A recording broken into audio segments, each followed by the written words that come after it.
स्वर्ग की कुंजी। एक बार विजयनगर में एक साधु का आगमन हुआ। वह नगर के बाहर एक पेड़ के नीचे बैठकर साधना करने लगा। विजयनगर में उसके बारे में यह बात प्रसारित हो गई कि वह एक सिद्ध साधु है जो चमत्कार कर सकता है।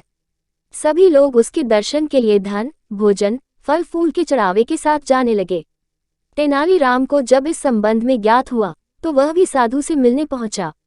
वहां पहुंचकर उसने देखा कि साधु के सामने चढ़ावे का ढेर लगा हुआ है और नगर के लोग आंखें बंद कर आराधना में लीन हैं।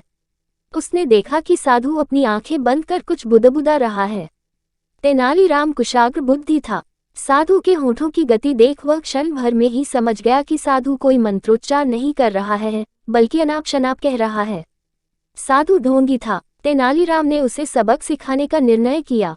वह साधु के पास गया और उसकी दाढ़ी का एक बाल खींचकर तोड़ दिया और कहने लगा कि उसे स्वर्ग की कुंजी मिल गई है। उसने घोषणा की कि ये साधु चमत्कारी हैं। इनके दाढ़ी का एक अबा अपने पास रखने से मृत्यु उपरांत स्वर्ग की प्राप्ति होगी। ये सुनना था कि वहां उपस्थित समस्त लोग साधु की दाढ़ी का बाल तोड़ने के लिए तत्पर हो गए। तेनालीराम द्वारा अपनी दाढ़ी का बाल खींचे जाने से हुई पीड़ा से साधु उबरा नहीं था।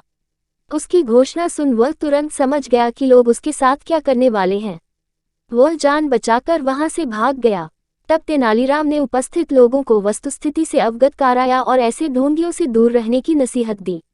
आशा करती हूँ कि आपको मेरी कहानी पसंद आई होगी।